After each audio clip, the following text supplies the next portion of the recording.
And at this time, I'll be going and working on the legs. And I don't spend as much time on the legs in an hour session because most people have their issues in their lower back or in their upper back or in their neck. I do address the legs, but for a short period of time, provided that there aren't any issues that a client has that we need to address. So you'll undrape one leg at a time while you're working here.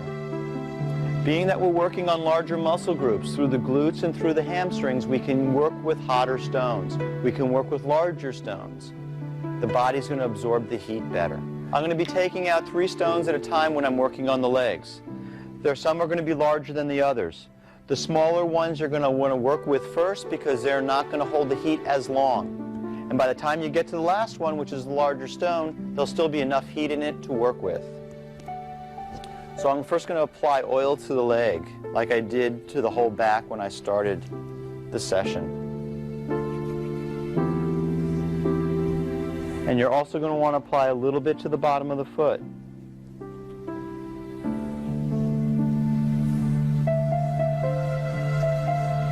So I'm going to take one of the smaller stones first now. Again, take the excess oil from my hands. I want to rub the stone a little bit because the last thing you want is a stone to stick when you're working with it. I usually place my hand on the sacrum because it pins the drape so it won't drop back over the upper hamstring and glute area when I'm trying to apply pressure to the stone. So again, we're starting closer to the trunk and I'm turning the stone at a rapid pace so the heat can be absorbed at a tolerable temperature for the client. And then as soon as I feel I can work with it slower, that's when the heat penetrates deeper into the muscle belly and when the healing really happens in this treatment. And then as I work on the glute some, I'm going to work my way back down into the hamstrings, and I'll be working on the IT band as well. It's important to always be behind the stone. You need to lean into your stroke, and to turn a stone that's too close to your body, if you're not behind it, you will have a difficult time turning the stone. Now I'm working on the inside of the leg. The inside of the leg is a little bit more sensitive to heat, so I would not go to the inside of the leg first. Always start on the outside of the leg. But then I'll switch to the outside hand because it's the outside hand for the outside of the leg, inside hand for the inside. Now trailing edge and cupping the stone can all be used on the leg. Right now we can do trailing edge, bringing it right up the hamstrings, nice and slow. And also up the IT band. Okay, now this stone's lost most of its heat, so I'm going to slide off the leg and press it into the table and tuck it underneath the quad. Then I'm going to go for the next size stone down, starting in the hamstrings. Again, large muscle groups, they can take quite a bit of heat. Working on the legs is a good place to start working on your body mechanics to straighten your wrist out. As I drop my shoulder closer to the table, if my arm is kept in a rigid position, it's going to straighten my wrist out. And with not having too much oil, I can still lean into my stroke and not have to hold back. The pressure on the stone now is coming from my deltoids and my lats, large muscle groups. Again, we can switch into the inside hand, work a little bit more on the inside of the hamstrings, and a little bit on the adductors. Okay, we have one more application with the third stone. I use a larger stone on the lower leg, and I can also use it on the foot, because when you do trailing edge, working with a larger stone is easier.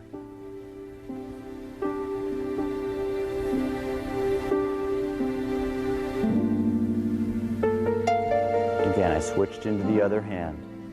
You don't want to have to cross your arm across your body. So if I switch to the inside hand, you can see the position that my wrist is put in at this point. It's not advantageous. I can't lean into my stroke, and it's an awkward position. It puts a lot of strain on your wrist. So make sure you use the inside hand. Same thing with the outside of the leg, outside hand. When I turn the stone, I'm rolling it on the body and just flipping it into the other hand, so the stone doesn't have to leave the body. Now when I want to transition to work on the foot, it's going to be a similar body position than when we transitioned working on the back when we wanted our stroke to go toward the head. So now the stone's in my outside hand. I walk with the stone, I turn it, I pivot my body, my hand comes in underneath the foot, the outside hand, stone stays in the inside hand, and I can do trailing edge through the bottom of the foot, and then I can also do point work with my fingertips near the end of the stone, pressure again coming from my palm. I'm going to be doing a cool stone application on the leg now after the hot, but it's not quite as important as it is on the back. For one reason, I didn't do my deepest work on the leg. I'm not concerned about making Angelica sore from this work. I'm also not concerned about changing the core temperature of the body and having somebody nauseous after the treatment, because the hot work on the leg is not going to affect our core temperature of our body. For the cold stone application on the leg, I'm just going to use one of the jade stones now that's large enough to cover more surface area because of the muscle groups that we're working on. So I'm going to put a little bit of Prosage again in my hands, and then rub the stone with it, and then apply my hands to the body. Again, Angelica knows what the cool stones feel like. Normally that wouldn't be such a great feeling for your client after I've had my hands in the cold water and then just apply them right to the body. But I've worked on her enough that I know that she understands what's about to come as way as cool treatment is concerned. Okay, again, I'm going to start closer to the trunk of the body. And I also still work with breath work. Angelica, please take a deep breath and exhale. And again, I apply the stone first with pressure to see what my response is going to be as far as her tolerance for the temperature of the stone or lack of temperature of the stone. And again, I'm just working it nice and easy. I'm going to start moving my way back down through the hamstring and the IT band. Nice, firm pressure, slow.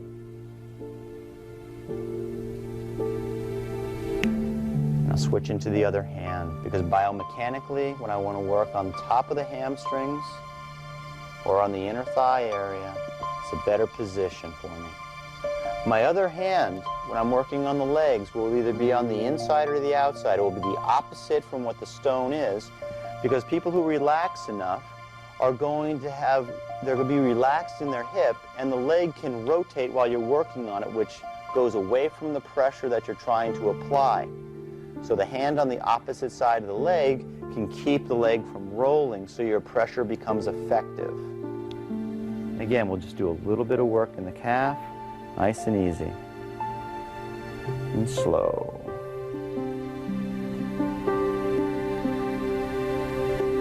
And you can take the stone to the bottom of the foot if you want, but again, if you're going to do that, stone's in the outside hand, pivot, do the similar application that you did with heat.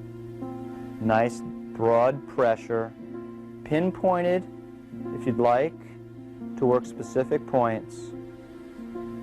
Now there's a stone that's still placed underneath Angelica's quad, so I generally just do a connective stroke with my hands going up the leg, and then any stones that are tucked or placed I remove as I come back down the leg. And then we'll be going on to work in a supine position, that meaning face up. We have Angelica now in the supine position, and so we're going to be working on the anterior leg. It's going to be a similar pattern of work which we did on the posterior leg. I'm going to take out 3 stones, 2 large or medium-sized stones and 1 small stone. But it's very important when you take stones out in that order that you move through the leg at a good pace, because I'm going to be working on the quadricep first. We want to start closer to the trunk of the body. So I'm going to be using the larger stones first. So I cannot overwork the stones at this point. We always want to have heat in the stone when we get done, so if we tuck it, there's still some warmth penetrating for the nurturing of the body. So the small stone that I'll be using last, I still want to have heat in it, so you have to work through those 2 larger stones at a faster pace. Okay, so we'll expose the leg that we want to work on, and we'll apply the Prosage heat first.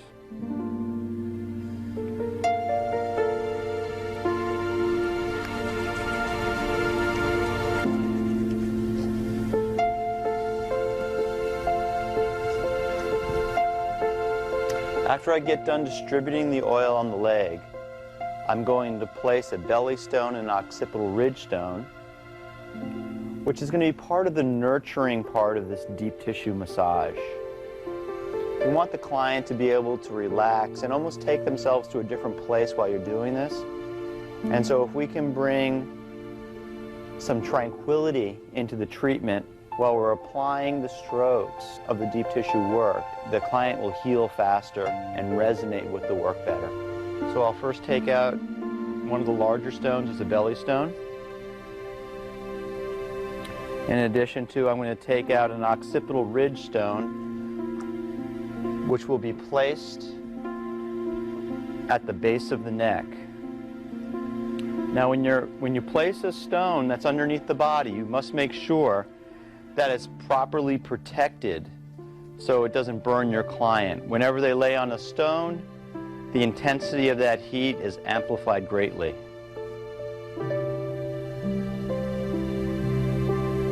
Whenever you place stones under the body, you want to make sure that the client is in control of the temperature of that stone. Meaning that if at any time it feels too hot to them, you must remove it or wrap it. But that you have to give them the permission to say to you that stones are too hot or pressure might be too much. They're in control of the session. And so we have to honor whatever their tolerance is for heat, and we don't want to burn them. You get used to temperature as you lay on it, and you can get burned from it not knowing that it's happening. And then I'll be placing the belly stone as well. So just put your hand to your side. When you're placing the stone on the trunk of the body, you want to place it with respect to the client and for the energy in the stone. And so at this point, my hand's on the stomach to feel the breath. And the stone then will be placed during the exhale. Because at that point, the body's accepting that stone. Now that those stones are placed, I'm going to go ahead and start massage with the quadricep with taking out 2 medium-sized stones. The first stone I'm going to cool off slightly, again, because we're introducing temperature to a new area of the body now. And the other stones, by the time I get to them, will be the appropriate temperature to work with. Again, I always check the body to make sure there's enough glide so a hot stone, a new stone, does not stick. So I place the stone in the outside hand, and we're starting on the outside of the leg first, closest to the trunk. Is that temperature okay?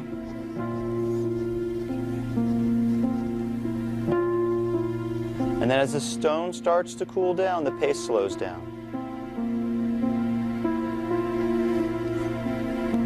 And then I roll the stone on the body to work the inside of the leg and on top of the quadriceps. And at this time, I'm going to step back to straighten my wrist out to reduce the pressure on my wrist. And leaning into your strokes, the power comes from the core of our body and from larger muscle groups. And as this stone starts to lose its temperature, I'm just going to tuck it into the table, and it's underneath the hamstrings now. And then I'll start with the next stone. Again, still working the quads, it's a larger muscle group, so I'm using 2 stones for this area of the body. When we're working on the lower leg, we want to be very conscious of tibialis, which protrudes out on the lower leg. It's a ridge. You don't want to run the stone over this portion of the bone.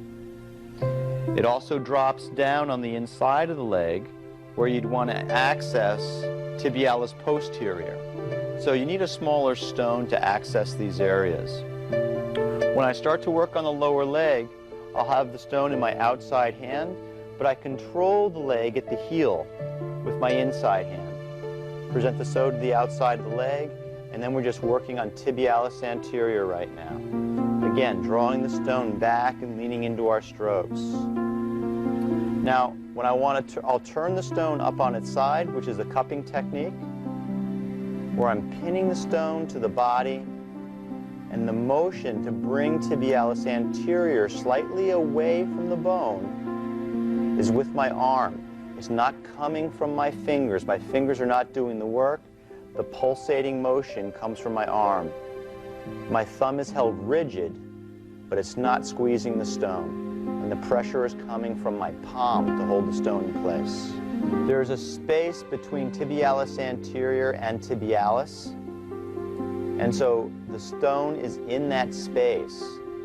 My thumb is the guide, so I do not put the stone on top of the bone, because that's very uncomfortable when you're running over bone with a hot stone. Then I'm going to do the similar technique on the inside of the leg. Except this time working into trying to find tibialis posterior. My thumb is the guide again as the pressure comes from my palm and the pulsating motion is generated from my arm, not my fingers. Then when I'm done with the leg, as far as the hot stone massage is concerned, I'll just do a little bit of work with my hands on the top of the foot. And then I want to connect the strokes that I've done. So I'm just going to do a nice glide, and then I remove the stones that I previously placed before I do the cold application. I'll be taking a medium-sized marble stone to work the leg. Again, if the cold was a larger part of what I was doing for the leg right now, I would be doing more than one application. But the duration of heat was not long, and the depth of my work was not that great. So I'm not concerned about changing temperature or working too deep to create soreness. Put a little bit more Pro-Sage in my hand before I apply the cool stone.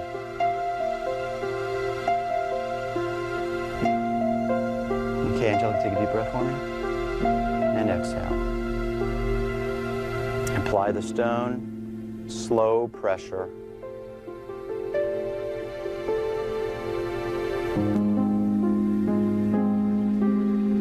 Leaning into your stroke. And again, I'll roll the stone into the other hand and hit a little bit of the inner thigh.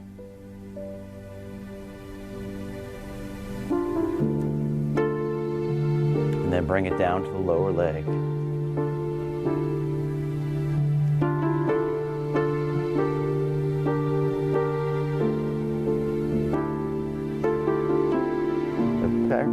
The pressure is slow.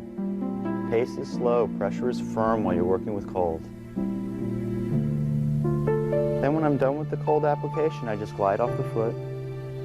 Another stroke up the leg to connect the work. And then we'll drape the leg